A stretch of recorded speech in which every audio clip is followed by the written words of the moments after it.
अस्सलाम वालेकुम तमाम दोस्त अहबाब को मेरे यूट्यूब चैनल में एक दफ़ा फिर से खुशामदीद है। आज हम खुशगवार मौत का दूसरा बाब पढ़ने जा रहे हैं, जो कि एल्बर्ट कैमू की ए हैप्पी डेथ बुक का उर्दू तर्जुमा है।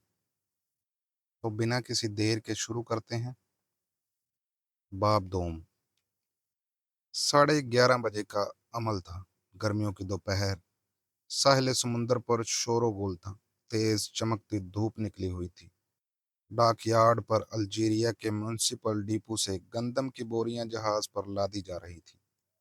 दूसरी जानिब कुछ अरबी मल्लाह अपने करतब दिखा रहे थे। एक हंगामा बरपा था। अचानक एक दर्दनाक चीख की आवाज सुनाई दी। कोई सुरख लबास में मलबूस अरबी करतबबाज गिर गया था और उसे शदीद चोट आई थी। इसी दौरान तेज सायरन की आवाज भी फिजा में गूंजने लगी। हटो! बच्चों की आवाज बुलंद हुई। जख्मी करतबबाज दर्द से चीख रहा था। ठीक इसी लम्हे पेट्रस मरसा अपने दफ्तर से बाहर आया। यार्ड की गर्मी और कशीफ फिजा में पेट्रस की सांस लेना दुश्वार हो रहा था। लोगों ने जख्मी शख्स को उठाकर एक अलग जगह फर्श पर लेटा रखा था। उसके जख्म से खून रिस रहा था और वो दर्द से करा रहा था। उसके होंठ सफेद हो रहे थे। एक बाजू बुरी तरह से कुचला गया था। मरसा बेहिसो हरकत गहरी सोच में डूबा हुआ जख्मी करतब्बाज के बहते हुए खून को तक रहा था। उसके दफ्तर के एक क्लर्क अमैनुअल ने उसको बाजू से पकड़कर हिलाया और तेज रफ्तारी से आते हुए ट्रक की जद से बचाने के लिए धक्का दिया। फिर वो ट्रक के पीछे तेजी से दौड़ा। पेट्रस भी इसके पीछे भागा। आखिरकार ट्रक की रफ्तार कम होने पर उन्होंने उसे जा लिया। पहले मरसा ट्रक पर चढ़ा। फिर इसने इमैनुअल को भी ऊपर चढ़ने पर मदद दी। इस भाग दौड़ में वो धूल मिट्टी से अट गए थे। हाथ पांव और मुंह बपूत हो रहा था। मरसा और अमैनुअल को ट्रक वाले से कोई शिकायत नहीं थी। वो मजे से ट्रक पर बैठे गाते झूमते चले जा रहे थे, हत्ता कि वो बैल कोट पहुंच गए और चलते ट्रक से कूद गए। वो सड़क D11 से आगे पीछे चल रहे थे। मरसा इमैनुअल के मुकाबले लंबे कद और काठ का था। वो चलते चलते अपने मखसूस पसंदीदा रेस्टोरेंट में दाखिल हुए और एक मेज के सामने कुर्सियों पर इत्मीनान से बैठ गए और अपने ऑर्डर दिए हुए खाने को खामोशी से खाते रहे। बाहर के मुकाबले में रेस्टोरेंट के अंदर ठंडक ज्यादा थी।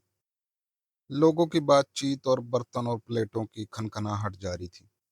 होटल का मालिक सेलेस्टी एक लंबे कद का शख्स था। बड़ी बड़ी मूछों के साथ वो उनको खुशामदीद करने आया। सीने पर बांधे एप्रन के नीचे अपनी तोंद को खुजाते हुए वो अमैनुअल से बोला, बूढ़े आदमी, तुम्हें मालूम है बूढ़ा आदमी किसे कहते हैं?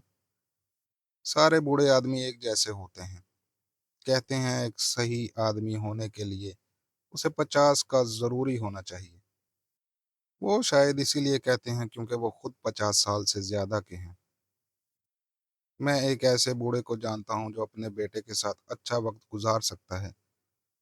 वो उसके साथ शहर जाता है, नाच घर जाता है। कहता है मैं बूढ़े लोगों के साथ क्यों मेल मिलाप रखूं। वो हमेशा अपनी बीमारी का रोना रोते रहते हैं। इन खूसट बुड्ढों के मुकाबले में मैं अपने बेटे के साथ ज्यादा खुशगवार वक्त गुजारता हूँ। अमैनुअल ने कहका लगाया। सेलेस्टी, तुम कहते तो ठीक हो, मगर बूढ़ों का अपना एक मुकाम होता है, वकार होता है, तजर्बा होता है। अमैनुअल ने सेलेस्टी को मुखातब करते हुए कहा कि हर शख्स का अपने सर्फ होता है। अब उस शख्स को देखो। जब वो खूब पैसे कमाता है तो सर उठाकर बात करता है। अब जबकि वो सब कुछ खो बैठा है तो इसका सारा गुरूर खत्म हो गया है। बहरहाल, तुम उसको अब भी खिलाओ पिलाओ। सेलेस्टी ने अमैनुअल से हंसते हुए कहा, मैं इतना कमीना नहीं हूं। जब उसके पास माल था तो उसने जिंदगी से खूब लुत्फ उठाया। अब कंगाल हुआ बैठा है। तुम उसकी जगह होते तो क्या करते? अमैनुअल ने पूछा। मैं क्या करता?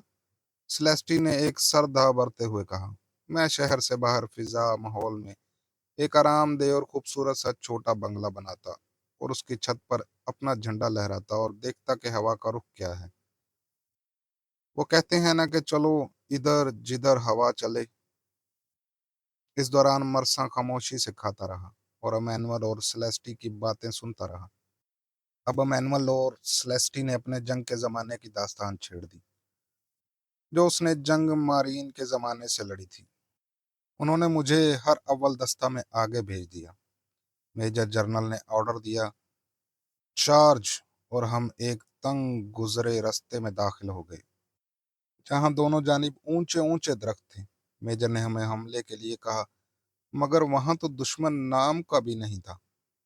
चुनाचा हम आगे बढ़ते गए और फिर अचानक हमारे ऊपर मशीन गनों से गोलियों की बारिश शुरू हो गई। हम एक दूसरे के ऊपर गिरने लगे। खून की नदी बह निकली, इतना खून कि उसमें नाव खींची जा सकती थी। चारों तरफ से आहो बका, चीखो पुकार की सदाएं बुलंद हो रही थी। बहुत भयानक मंजर था। मरसंग खड़ा हो गया और अपने गले में ग्लोव बंद लपेट लिया। होटल का मालिक बावर्ची खाने की तरफ गया और वहां उसने एक बोर्ड पर उनके खाने का हिसाब लिख दिया। ये एक तरह का उधार खाता था। होटल के मालिक सेलेस्टी का बेटा रैनी एक कोने की मेज पर बैठा उबला हुआ अंडा खा रहा था। अमैनुअल ने उसके बेटे की तरफ इशारा करते हुए कहा, बेचारा बच्चा, उसे तिप दक है। रैनी ज्यादातर खामोश रहता था। हालांकि वो ज्यादा लागर नहीं था, मगर उसकी आंखों में चमक नहीं थी। इसी लम्हे एक गाहक इसे बता रहा था कि वक्त और सब्र के साथ टीबी का मर्ज ठीक हो जाता है। रैनी खामोशी से खाता रहा। मरसा ने काउंटर के पास आकर अपनी कोहनी टकाते हुए ताज़ा कॉफी का ऑर्डर दिया। गाहक ने रैनी से अपनी गुफ्तगू जारी रखते हुए कहा कि क्या तुम जैन प्रवास को जानते हो, जो गैस कंपनी में काम करता था? बेचारा अब मर चुका है। उसका एक फेफड़ा बिल्कुल नाकारा हो चुका था। वो हॉस्पिटल से तंग आ चुका था और फिर वापस जाना चाहता था। उसकी बीवी उसके साथ साथ रहती थी। इस बीमारी की हालत में भी वो अपनी बीवी को नहीं छोड़ता था। आखिर इसकी मौत वाकया हो गई। डैनी ने अपने दांतों के दरमियान फंसे हुए खाने के टुकड़े को निकालते हुए कहा, हाँ, आखिरी दिनों में हालात जल्दी खराब हो जाते हैं। फिर भी पीछा इतनी आसानी से नहीं छूटता। गरम कॉफी के मग पर आई हुई भाप पर उंगली से अपना नाम लिखते हुए वो सोच रहा था कि जिंदगी की यकसानियत भी क्या है। वही सुबह, वही कामकाज के बाद मैनुअल के गाने, कॉफी मग, क्या इसी का नाम जिंदगी है? आज मैं बहुत दुखी हूँ। मरसा कॉफी हाउस से बाहर आया। सड़क पार कर कर वो चलता हुआ अपने फ्लैट में पहुंचा। उसकी बालकनी के नीचे एक कसाब की दुकान थी। बालकनी पर झुक कर वो गोश्त और खून की बू सूंघ सकता था। वो आखिर अपने बिस्तर पर लेट गया। एक सिगरेट को सुलगाकर उसने अपने होंठों से लगाया। एक दो कश के बाद ही उसने सिगरेट बुझा दी और बेखबर सो गया। वो जिस कमरे में सो रहा था वो कभी उसकी माँ का कमरा था। उसके पास 3 कमरों का फ्लैट शुरू से था। अब जब वो अकेला था, उसने बाकी 2 कमरे अपने एक जानने वाले को दे दिए थे। वो असला साज था, अपनी बहन के साथ रहता था। मरसा की माँ का इंतकाल उसी वक्त हुआ था जब उसकी उम्र बमुश्किल 56 साल थी। वो एक खूबसूरत औरत थी और जिंदगी से लुत्फ उठाती थी। वो 40 साल की थी तो उन्हें डायबिटीज की बीमारी ने आ घेरा। उनके चेहरे की ताजगी जाती रही। अच्छे कपड़ों का शौक कम हो गया। पाँव की सूजन की वजह से वो चलने फिरने में खासी दिक्कत महसूस करती थी। डायबिटीज की तकलीफ ने उनकी आंखों पर भी असर डाला था। वो आखिरी वक्तों में नीम नाबीना हो चुकी थी। आखिर मरसा को अपनी पढ़ाई छोड़नी पड़ी और नौकरी करनी पड़ी।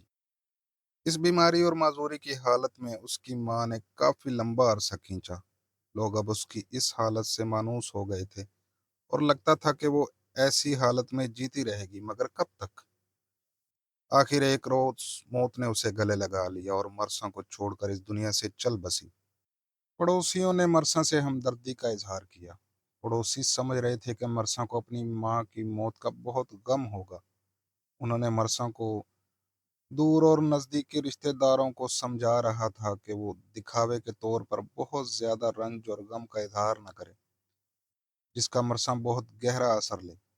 मगर लोगों ने देखा कि वो अपने बेहतरीन लिबास में मलबूस जनाजे के साथ बगैर किसी गम के जज्बे के हाथ में टोपी लिए चल रहा था। कफन दफन के वक्त भी वो पुरसुकून था। बस वो ताज्जुब का इजहार कर रहा था कि इतने थोड़े लोग जनाजे में शरीक थे। दूसरे रोज लोगों ने देखा कि उसके फ्लैट की खिड़की पर एक तख्ती लटकी हुई थी जिस पर लिखा था किराए के लिए खाली है। अब वो अपनी मरहुमा माँ के कमरे में रहता था। उससे पहले अपनी माँ के साथ रहते हुए इस गुर्बत में भी इनमें आस पास एक मोहब्बत की मिठास थी। रात को वो एक साथ खाना खाते, दरमियान में मेज पर एक तेल का लैंप रोशन रहता और वो खामोशी से खाना खाते। इस सादगी और कनात पसंदी में अनजानी सी खुशी पोशीदा रहती थी। पड़ोस में अमन पसंद थे। मरसा अपनी माँ की तरफ देखता और मुस्कुराता। वो भी अपनी मुस्कुराहट से जवाब देती और वो फिर खामोशी से खाना खाते रहते। कभी कभी रोशन चिराग देने लगता, फिर माँ उसे कहती कि तुमने पेट भर कर खा लिया। खाना खाकर वो सिगरेट पीता और फिर कुछ पढ़ने के लिए बैठ जाता और अपनी माँ हमेशा डांटती कि लैंप के करीब होकर पढ़ो, वरना तुम्हारी आंखें कमजोर हो जाएंगी। मगर अब गुर्बत की इंतहा उसे काटने को दौड़ रही थी। जब वो अपनी माँ के बारे में सोचता तो दरअसल वो अपने आप पर तरस खाता था। वो एक अच्छी और आरामदेह जिंदगी गुजार सकता था, मगर वो अपने इसी छोटे से फ्लैट में गुर्बत की जिंदगी से जुड़ा हुआ था। यहाँ वो कम अज कम अपनी इस जिंदगी से जुड़ा हुआ था जो उसकी असली थी। वो घंटों अपनी तन्हाई में डूबा रहता। उसके फ्लैट के बैरूनी दरवाजे पर अभी तक वो पुरानी तख्ती लटकी हुई थी जिस पर उसकी माँ ने नीली पेंसिल से अपना नाम लिखा हुआ था। उसके कमरे में माँ का वही आहनी पलंग बिछा हुआ था जिस पर उसकी माँ रेशमी चादर बिछाती थी। दीवार पर दादा की पुरानी तस्वीर लटक रही थी जिसमें वो अपने चेहरे पर छोटी सी दाढ़ी के साथ अपनी बेजान आंखों से मरसा को घूरता रहता था। आतिशदान पर एक पुरानी घड़ी रखी हुई थी जो न जाने कब से बंद थी। साथ ही शीशे का एक लैंप जो कभी रोशन नहीं हुआ। कमरे में पुराना फरसूदा फर्नीचर पड़ा हुआ था। कमरे की अलमारी पर लगा शीशा धुंधला सा गया था। हर शय लापरवाही से अपनी जगह पर पड़ी हुई थी, ऐसे जैसे मरसा के लिए इनका कोई वजूद ही ना हो। उसको इसी तरह रहने की आदत हो गई थी, एक मशीन की तरह बगैर किसी शौरी कोशिश के वो रहे जा रहा था। वो दूसरे कमरे में जाता ही नहीं था, जो उसके लिए अजनबी लगता था। दुनिया के लिए इसका वजूद गुम हो गया था, वो खत्म हो गया था। वो चाहता था कि सोता ही रहे, यहाँ तक कि हर शय खत्म हो जाए। उसके कमरे की एक खिड़की से बाहर सड़क दिखाई देती थी और दूसरी खिड़की से एक दालान जहाँ रस्सी पर लटके कपड़े धूप में सूखते रहते थे। इस दालान के बैरूनी दरवाजे के पास चंद संतरे के दरख्त हवा में झूलते दिखाई देते। गर्मियों की रातों में वो खिड़की खुली रहती। रात के अंधेरे में दरवाजा मुहीब साए बनाता। हाँ, संतरे के फूलों की महसूर कन महक हवा के दोष पर उसके अंधेरे कमरे में फैल जाती थी। सारी रात वो खुशबू में बसे कमरे में मदहोश पड़ा। उसकी आंखें खुली मगर आंखों में नींद का खुमार भी हुआ था। जिस्म पसीना पसीना हो रहा था। पसीने से शराबूर काफी देर हो चुकी थी। उसने जल्दी जल्दी बालों में कंघी की, तेजी से नीचे उतरा, एक ट्रा में सवार हुआ। तकरीबन 2:30 बजे दोपहर वो दफ्तर में था। वो एक बड़े से कमरे में काम करता था जहां चारों तरफ दीवारों में तकरीबन 400 से ऊपर खाने ताक बने हुए थे जिनमें जहाजी पुर्जों से मुतल्लिक और सामान की अमदादो तरसील वगैरह का हिसाब किताब, जहां जहाज की आमद के रिकॉर्ड की ज़रूरी कागजात रखे जाते थे। डॉक यार्ड में काम करते हुए ये जगह उसकी पसंदीदा थी क्योंकि ऐसे यहाँ बड़े अफसरों से वास्ता नहीं पड़ता था। इस रिकॉर्ड के दफ्तर में उसके साथ 3 खवातीन भी काम करती थी। एक खासी खूबसूरत थी और हाल ही में उसकी शादी हुई थी। दूसरी कवारी थी और अपनी माँ के साथ रहती थी। तीसरी एक पक्की उम्र की और मजबूत ख्यालात की औरत थी।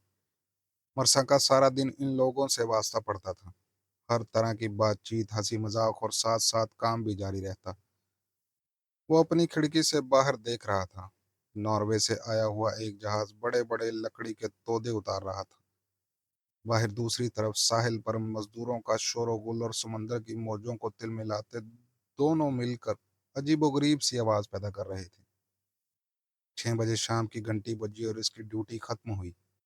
ये हफ्ते का दिन था। घर पहुंचकर वो सीधा बिस्तर पर लेट गया और रात के खाने के वक्त तक सोता रहा। वो उठा तो उसे ख्याल आया कि वो डबल रोटी तो लाना ही भूल गया है। उसे बहुत भूख लगी हुई थी। उसने चंद अंडे उबाले और इन्हें खाया तो कुछ तसल्ली हुई और फिर दोबारा बिस्तर पर लेटकर बेसुध हो गया। दूसरे दिन वो दोपहर के खाने के वक्त तक सोता रहा। उठने के बाद वो नहाया और नीचे होटल में खाना खाकर दोबारा कमरे में वापस आ गया। एक रसाले के वर्क गर्दानी की वो अपने फ्लैट की बालकनी में आया। ये एक चमकदार दोपहर थी मगर रात को बारिश की वजह से सड़क गीली थी। वो बालकनी में खड़ा आते जाते लोगों को मजे से देख रहा था। इतवार की रोज छुट्टी का दिन था। लोग अपनी फैमिली के साथ सैर तफरीह के लिए निकले हुए थे। सड़क पर एक रौनक थी। बच्चे बूढ़े जवान सभी खुशी दिखाई दे रहे थे। उसने देखा कि एक माँ अपनी दो जो नौजवान लड़कियों के साथ चली जा रही थी। लड़कियों ने दीदा जेब रंगीन फ्राक जेब तन की हुई थी। उनका बाप आगे आगे गले में बड़ी सी बूट आई लगाए हुए तन कर चल रहा था। फिर उनकी नजरें अपने पड़ोस पर पड़ गईं। वो अपने तंग सूट और लाल टाई में मलबूस शहर के मरकज की तरफ रवाना दवा था। ये सब के सब सिनेमा में शो देखने जा रहे थे। कुछ लोग फिर ट्राम में घुसने की कोशिश कर रहे थे और फिर जैसे जैसे शाम गुजरती गई सड़क पर रश कम हो गया। फिर जब फिल्म का शो खत्म हुआ तो सड़क पर ट्राम और लोगों का हजूम बढ़ गया। लोग जो फुटपाथ पर चलते अपने घरों की तरफ वापस जा रहे थे आपस में पुरजोश तरीके से महफूज गुफ्तगू कर रहे थे। बच्चे थके थके दिखाई दे रहे थे। मरसा नौजवान के अंदाजे गुफ्तगू से अंदाजा लगा सकता था कि कैसी फिल्म देख के आए हैं। दिल फेंक नौजवान लड़के आपस में खुशगपियों के साथ आती जाती लड़कियों को नजर भरकर देखते हुए कोई जुमला भी कस रहे थे। कुछ लड़कियों की तरफ से जवाबी हंसी भी मिलती थी। मरसा अपनी बालकनी में खड़ा सिर्फ अपनी नजरों से ही सारे मंजर को देख रहा था। बहुत से लोग अपने आप को ताज़ा दम करने के लिए रेस्टोरेंट में चाय कॉफी पीने के लिए जा रहे थे। रात का अंधेरा ज्यादा होता गया। स्ट्रीट लाइट्स ऑन हो गईं। शाम की रौनकें रात के अंधेरे और खामोशी में डूब गए। मरसा बालकनी में खड़े खड़े थक चुका था। अब उसे भूख लग रही थी। वो नीचे गया और खाने के लिए मैक्रोनी लेके आया और कुछ और खाने पीने की अशिया के साथ उसने अपना डिनर किया। कुछ मंचले रात की ठंडक में चुस्की लगाने के लिए टहलने निकले हुए थे। मरसा को सर्दी महसूस हुई। वो बालकनी से वापस कमरे में आया, खिड़की बंद की। वो आकर अपने धुंधले आईने के सामने खड़ा हो गया जिसमें उसका चेहरा हमेशा उदास दिखाई देता था, सिवाय उन दिनों के जब मार्था उसे मिलने आई हुई थी या वो अपने आप को आईने में देखकर मार्था से मिलने जा रहा होता था। वो इस वक्त भी कुछ खुश दिखाई देता था। वो इस वक्त भी कुछ खुश दिखाई देता था जब कभी वो तैनूस में मुकीम लड़कियों के खत का जवाब लिख रहा होता। उसकी जिंदगी में अब उदासी ही उदासी थी। इस धुंधले आईने की तरह दो आतिशदान पर बुझे लैंप के साथ रखा हुआ था। एक और इतवार गुजर गया, मरसा ने सोचा।